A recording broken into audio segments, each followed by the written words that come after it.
Evening বন্ধুরা, চলে এলাম তোমাদের পড়াশোনা নিয়ে। তোমরাও চলে এসো, যে যেখানে আছো, দেরি করো না।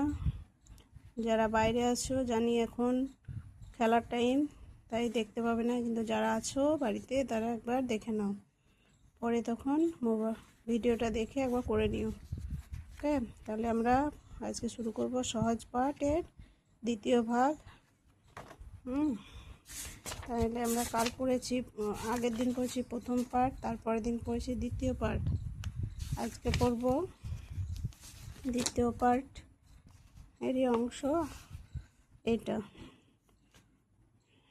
হাট হাট ছড়াটা পড়ব। আচ্ছা, তাহলে আমরা শুরু করি।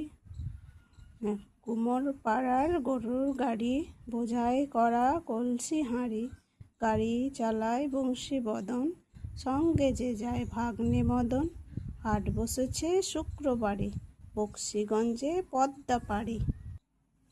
জিনিসপত্র জুটিয়ে এনে গ্রামের মানুষ বেচে কেনে, উচ্ছে বেগুন পটল মূলো, বেতের বোনা ধামা কুলো, সর্ষে ছোলা ময়দা আটা, শীতের র্যাপার নকশা কাটা, ঝাঁঝরি করা বেরি হাতা, শহর থেকে সস্তা ছাতা, কলসি ভরা এখো গুড়ে, মাছি যত বেড়ায় উড়ে, খড়ের আঁটি নৌকো বেয়ে আনলো ঘাটে চাষির মেয়ে, অন্ধকানায় পথের পরে গান শুনিয়ে ভিক্ষে করে, পাড়ার ছেলে স্নানের ঘাটে জল ছিটিয়ে সাঁতার কাটে। খুব সুন্দর একটা ছড়া, তাই না? বেশ, আমরা আবার ভালো করে একটু পড়ি। এটা কিন্তু দ্বিতীয় পাঠেরই অংশ। হ্যাঁ, দ্বিতীয় পাঠে যে এগুলো গদ্য পড়লাম, এবার একটা পদ্য পড়ছি, মানে একটা ছড়া। ঠিক আছে? আচ্ছা। কুমোর পাড়ার গরুর গাড়ি, বোঝাই করা কলসি হাঁড়ি, গাড়ি চালায় বংশী বদন, সঙ্গে যে যায় ভাগ্নে মদন, হাট বসেছে শুক্রবারে, বক্সিগঞ্জে পদ্মা পাড়ে। কোথাকার গরুর গাড়ি? কুমোর পাড়ার। হ্যাঁ, কি নিয়ে যাচ্ছে? বোঝাই করে কলসি হাঁড়ি নিয়ে যাচ্ছে, মাটির কলসি, যে কুমোর যারা মাটির জিনিস বানায়, তারা কি করছে? কলসি বোঝাই করে নিয়ে যাচ্ছে। গাড়ি চালায় বংশী বদন, গাড়িকে চালাচ্ছে বংশী বদন, আর সঙ্গে যে যায় ভাগ্নে মদন, সঙ্গে কে যাচ্ছে? ভাগ্নে মদন। হাট বসেছে শুক্রবারে, বক্সিগঞ্জে পদ্মা পাড়ে। হাট বসেছে কখন? শুক্রবারে। কোথায়? না তো বক্সিগঞ্জের পদ্মা পাড়ে। পদ্মা নদীর নিশ্চয় নাম শুনেছ, সেই পদ্মা পাড়ে। হ্যাঁ, যেটা বাংলাদেশে অবস্থিত। ঠিক আছে, এবার দেখো পরের পাতা এসো। জিনিসপত্র জুটিয়ে এনে গ্রামের মানুষ বেচে কেনে। হাটে কি হয়? বিভিন্ন জায়গা থেকে বিভিন্ন মানুষ বিভিন্ন জিনিস জোগাড় করে এনে কি করে? হাটে বেচে কেনে।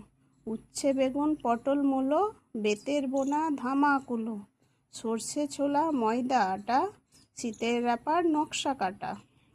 তাহলে কি কি হচ্ছে? উচ্ছে বেগুন পটল মূলো, আবার বেতের বোনা, সে ধামা কুলো ঝুড়ি সব পাওয়া যায় না, ওইসব, আর ময়দা আটা সর্ষে ছোলা এসব, আর শীতের সময় যে নকশা কাটা র্যাপার হয় সেগুলো। ঝাঁঝরি করা বেরি হাতা, শহর থেকে সস্তা ছাতা। আর যে ঝাঁঝরি করা ঝাঁঝরি করা এইসব বেরি হাতা সবই পাওয়া যায় একটা হাটে। দেখবে কোনো দিন যদি তোমরা হাট যাও বা হাট গেছো, তো দেখবে যে কত কি পাওয়া যায়, A to Z সব পাবে।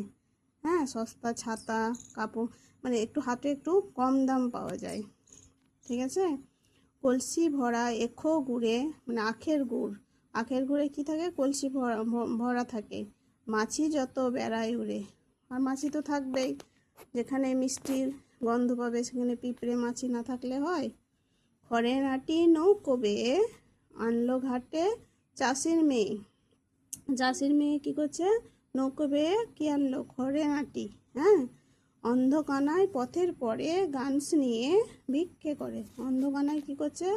গান শুনিয়ে ভিক্ষে করছে। হ্যাঁ, গান শোনাচ্ছে আর ওকে মানুষে টাকা দিচ্ছে। পাড়ার ছেলে স্নানের ঘাটে জল ছিটিয়ে সাঁতার কাটে। পাড়ার ছেলে কি করছে? জল ছিটিয়ে সাঁতার কাটছে। তোমরা কাটো, যেমন পুকুরে স্নান করতে গিয়ে একে অপরকে জল ছিটাও, হ্যাঁ, সাঁতার কাটো, বদমাশি করো, সাঁতার কাটো, খুব ভালো জিনিস করবে। সাঁতার কাটবে, জল জল ঘাটবে, খেলবে। এই বয়সে একটু ওইসব করবে না তো কখন করবে? ঠিক আছে, তাহলে এগুলো হচ্ছে সুন্দর, এটুকু পড়া হলো আজকে। হ্যাঁ, এটা তোমরা পড়ে নিও। আমার ভিডিও দেখে দেখে যারা পড়োনি তারা ভালো করে পড়ে নিও, ভিডিও দেখে দেখে ভালো করে মুখস্থ করে নিও। আগামীকাল আমরা তৃতীয় পাঠ ধরবো। ঠিক আছে, ওকে, আজকে তাহলে অবধি শেষ করলাম। Bye, tata.